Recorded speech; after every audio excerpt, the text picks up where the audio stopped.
नमस्कार बच्चों, कैसे हैं आप? बढ़िया एकदम। फॉर्मल चार्ज बड़ा बोरिंग सा टॉपिक है, बड़ा समझने में परेशानी होती है, तो इसको थोड़ा सा आसान बनाना है। और आज इस टॉपिक को हमें ऐसे पढ़ना है कि इससे कोई भी क्वेश्चन आ जाए तो हम उसको सॉल्व कर पाएँ। तो चलिए स्टार्ट कर लेते हैं। फॉर्मल चार्ज क्या, इसमें ऐसे क्वेश्चंस बनते हैं, क्या इसके स्टेप हैं, बड़े आराम से समझिएगा। इस पूरी वीडियो को आपको देखना है, एक भी इसमें स्किप नहीं करना है और इसको 2x पे नहीं देखना है। बड़े तसल्ली से इस वीडियो को देखिएगा, एक एक स्टेप आराम से समझिएगा और तब जाके आपको ये क्लियर ज़रूर होगा। मैं गारंटी लेती हूँ इसके बाद आप जो भी क्वेश्चन फॉर्मल चार्ज का लगाएंगे वो क्वेश्चन आपका गलत नहीं होगा। तो इसके लिए स्टार्ट कर लेते हैं, आइए। पहले तो हम ये समझ लें कि ये फॉर्मल चार्ज है क्या। ये जो फॉर्मल चार्ज है एक्चुअल में ये किसी स्पीसीज पे प्रेजेंट चार्ज होता है जो उसके लुईस डॉट स्ट्रक्चर को समझने में हेल्प करता है। सपोज मेरे पास यहाँ पे NO3 है, तो यहाँ पे ये जो नेगेटिव चार्ज है ये इसके लुईस डॉट स्ट्रक्चर को और ज़्यादा समझने में आसानी मिलती है। और अब हमें ये देखना है कि ये जो नेगेटिव चार्ज है ये आखिरकार चार्ज आया कहाँ से। ये नाइट्रोजन से रिलेटेड चार्ज है, ये ऑक्सीजन से रिलेटेड चार्ज है, ये चार्ज इस पे आया कैसे, अब हमें ये स्टडी करनी है। तो आइए देख लेते हैं। इसके लिए कुछ स्टेप्स हैं जो पहले मैं आपको एक्सप्लेन यहाँ करूँगी और फिर उन स्टेप्स को मैं आपको लिखा भी दूँगी। तो फर्स्ट हमें करना क्या है वो स्टेप्स को ध्यान से सुनिएगा। पहले आपको देखना है कि यहाँ जो आपको नाइट्रेट दे रखा है NO3 नेगेटिव, यहाँ पे आपको ये देखना है कि कितना ज़्यादा यहाँ पे बैलेंस इलेक्ट्रॉन प्रेजेंट है, मतलब total amount of balance electron यहाँ हमको कैलकुलेट करना है। तो फर्स्ट हम देखेंगे जो नाइट्रोजन है उसमें कितना बैलेंस इलेक्ट्रॉन होता है, तो वो मुझे पता है 5 इसमें बैलेंस इलेक्ट्रॉन प्रेजेंट होता है। नाउ हम ऑक्सीजन की तरफ बढ़ते हैं, तो ऑक्सीजन में बैलेंस इलेक्ट्रॉन्स होते हैं 6।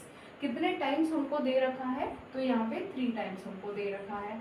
अब मैं यहाँ देखूंगी कि चार्ज क्या दिया है। अगर हमें पॉजिटिव चार्ज दिया होता मीन्स इलेक्ट्रॉन डोनेट हो रहा है, तो मैं वहाँ से इलेक्ट्रॉन जो है एक माइनस कर देती, लेकिन यहाँ पे इलेक्ट्रॉन ऐड हुआ है तभी जाके उस पर चार्ज नेगेटिव आया है और इस वजह से एक इलेक्ट्रॉन इसमें प्लस कर देंगे। ठीक है, अगर मैं यहाँ ऐसा करती हूँ तो टोटल इलेक्ट्रॉन्स मेरे पास हो जाते हैं 24। तो ये फर्स्ट स्टेप हो गया जिसमें हमें क्या करना है, जो टोटल वैलेंस इलेक्ट्रॉन्स है उनको हमें काउंट कर लेना है। ठीक है, यहाँ साइड में लिख लेते हैं, count the total number of electrons, total number of balance electrons. ठीक है, ये हमारा फर्स्ट स्टेप हो गया। अब हम बढ़ेंगे नेक्स्ट स्टेप की तरफ। तो यहाँ पे आप देख रहे हो इस स्पीसीज में नाइट्रोजन और ऑक्सीजन दो चीज़ें आपको दे रखी हैं। जो लीस्ट नंबर में एटम है उसको आपको सेंटर में रखना है, कुछ इस तरीके से रख लिया। अब जो उसके अलावा आपके एटम दिए हैं जो उससे ऐड हैं उनको आपको यहाँ पे आउटर साइड में इस तरीके से अरेंज कर देना है। ठीक है भाई, एकदम आसान है काम। अब हमारे पास टोटल नंबर ऑफ इलेक्ट्रॉन कितने थे, 24 इलेक्ट्रॉन्स हमारे पास है और इसी में हमको अपना स्ट्रक्चर तैयार करना है। अब हम ये जो इलेक्ट्रॉन्स हैं पहले मैं एक एक बॉन्ड इनके बीच में बना देती हूँ। क्यों भाई, जब ये कंपाउंड है कोई बना हुआ है या आयनिक स्पीसीज बनी हुई है तो इनके बीच में बॉन्डिंग तो होगी, तो मैंने एक एक बॉन्ड यहाँ पे बना दिया। अब ये जो एक एक बॉन्ड बनाया इसमें कितने इलेक्ट्रॉन्स हमने यूज़ कर लिए, तो मैंने यहाँ पे 6 इलेक्ट्रॉन्स यूज़ कर लिए हैं और 24 में से अगर 6 इलेक्ट्रॉन्स यूज़ हो गए तो मेरे पास रिमेनिंग बचे 18 इलेक्ट्रॉन्स। अब ये जो 18 इलेक्ट्रॉन्स हैं इन 18 इलेक्ट्रॉन्स को मुझे ऐसे यूज़ करना है कि जो आउटर साइड में एटम दिए हैं इनका ऑक्टेट कंप्लीट हो जाए। क्या बोला मैंने कि इन 18 इलेक्ट्रॉन्स को ऐसे यूज़ करना है कि जो आउटर साइड में एटम है इनका ऑक्टेट कंप्लीट हो जाए।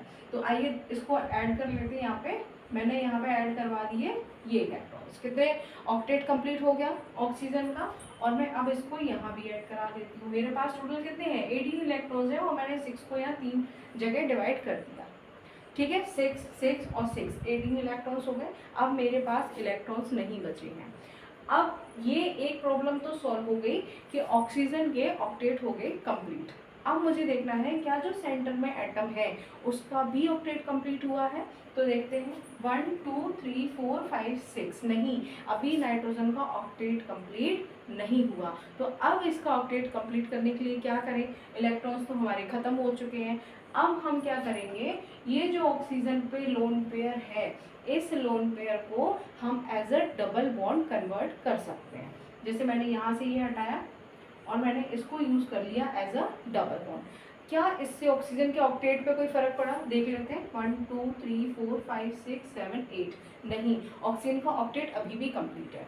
नाइट्रोजन का चेक करते हैं 1 2 3 4 5 6 7 8, अब नाइट्रोजन का ऑक्टेट कंप्लीट हो गया है। तो यहाँ तक चीज़ें क्लियर हो गई। अब यहाँ पे हमने ऑक्टेट सबका कंप्लीट कर लिया।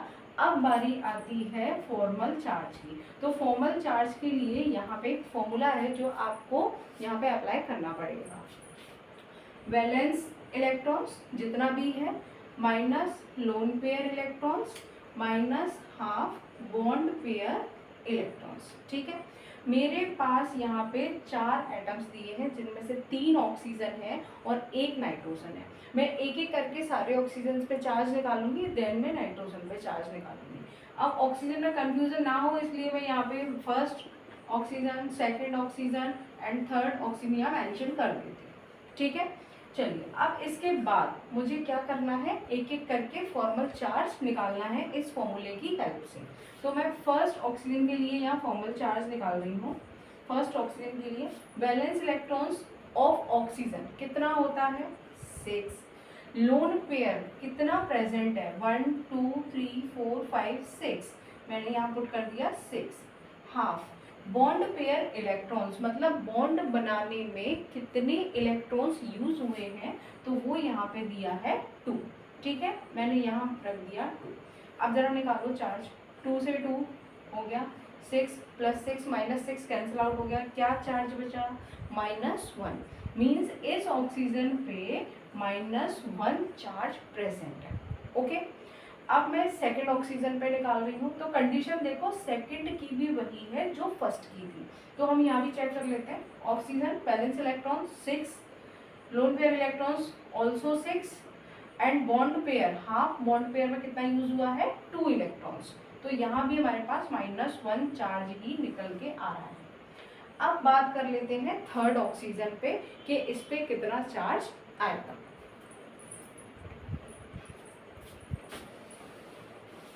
तो थर्ड के लिए अगर मैं चार्ज निकालूं तो बैलेंस इलेक्ट्रॉन्स ऑफ ऑक्सीजन वही रहेगा similar. Lone pair 1 2 3 4 electrons lone pair में यूज हुए हैं। हाफ बॉन्ड पेयर में कितने यूज हुए हैं, 2 बॉन्ड्स बने हुए हैं, 1 2 3 4 इलेक्ट्रॉन्स यूज हो गए। ये हमारे पास कंटेंट आ गया। यहाँ पे हमने इसको वेट किया, ये 2 टाइम्स ये चला गया।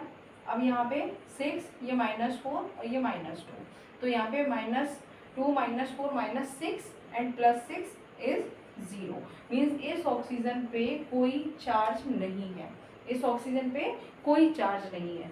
अब बात कर लेते हैं सेंट्रल जो नाइट्रोजन है। तो नाइट्रोजन के लिए हम जो चार्ज निकाल रहे हैं फॉर्मल चार्ज, उसमें वैलेंस इलेक्ट्रॉन कितने होते हैं 5 माइनस लोन पेयर इलेक्ट्रॉन्स का कोई लोन पेयर आपको दिख रहा है नहीं, हम 0 पुट करेंगे। फिर देखेंगे हाफ रख दिया। बॉन्ड पेयर इलेक्ट्रॉन्स कितने यूज हुए हैं 1 2 3 4 5 6 7 8, यहाँ पे 8 यूज हुआ तो मैंने 8 रख दिया। अब यहाँ पे इसको कैंसिल आउट करेंगे, ये 4 हो गया। अब यहाँ पे ये -4 ये +5, तो -4 और +5 मतलब +1 चार्ज प्रेजेंट है।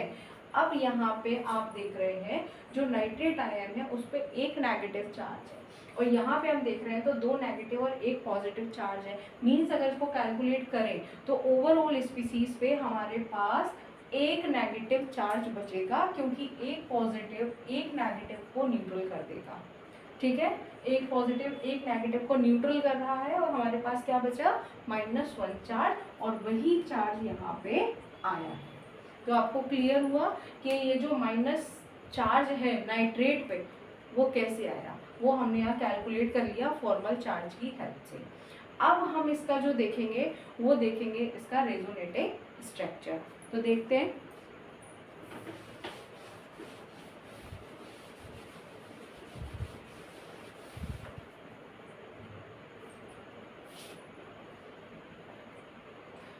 इसको समराइज कर लेते हैं। क्या क्या किया हमने फर्स्ट जो है वो जो स्ट्रक्चर था उसके अकॉर्डिंग हमने नंबर ऑफ वैलेंस इलेक्ट्रॉन्स को काउंट किया, फर्स्ट स्टेप, ठीक। देन मैंने क्या किया, जो लीस्ट नंबर में है उसको सेंटर में रखा और जो ज़्यादा नंबर में एटम दिए हैं उनको आसपास मैंने यहाँ पे रख दिया। उसके बाद मैंने देखा कि टोटल वैलेंस इलेक्ट्रॉन जो थे उनमें से एक एक बॉन्ड हम बना देते हैं, एक एक बॉन्ड ड्रॉ कर दिया। उसके बाद जो यूज किए हुए इलेक्ट्रॉन्स थे उसको टोटल इलेक्ट्रॉन में से माइनस किया, जो हमारे पास कितने रह गए थे, 18 इलेक्ट्रॉन्स रह गए थे। अब इन 18 इलेक्ट्रॉन्स को हमने जो आउटर साइड में एटम प्रेजेंट है उसका हमने ऑक्टेट कंप्लीट करने में इनको यूज कर लिया। फिर हम जाएंगे सेंट्रल पे। सेंटर में जो एटम दिया है क्या उसका ऑक्टेट कंप्लीट हुआ है, अगर नहीं हुआ है तो जो डबल बॉन्ड यूज हुए, सॉरी जो लोन पेयर यूज हुआ है ऑक्सीजन में, उसको हम as a double bond use कर लेंगे। और डबल बॉन्ड यूज करने पे हमने देखा कि नाइट्रोजन का ऑक्टेट कंप्लीट हो गया। अब जब इसका ऑक्टेट कंप्लीट हो गया तो फिर हम इन पे चार्ज निकालेंगे और फॉर्मूले से मैंने आपको एक एक पे चार्ज निकाल के बता दिया, ठीक है। अब देखते हैं इसका रेजोनेटिंग स्ट्रक्चर।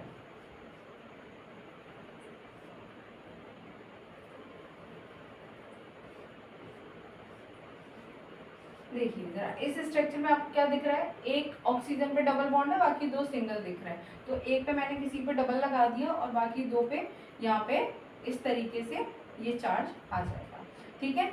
अब यहाँ पे अगर हम ये चार्ज ना भी लगाएं तो भी चलेगा क्योंकि ये न्यूट्रल है, ठीक है।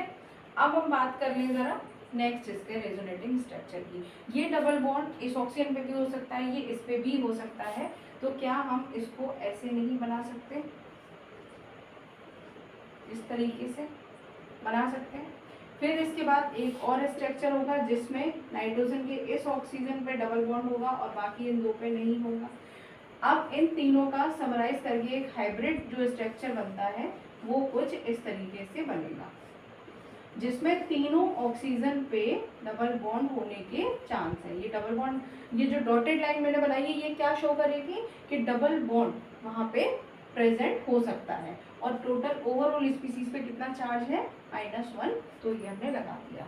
तो आई होप ये आपको समझ आया होगा कि नाइट्रेट आयन का जो फॉर्मल चार्ज है वो कैसे हमें कैलकुलेट करना है और कैसे हमें उसका रेजोनेटिंग स्ट्रक्चर ड्रॉ करना है।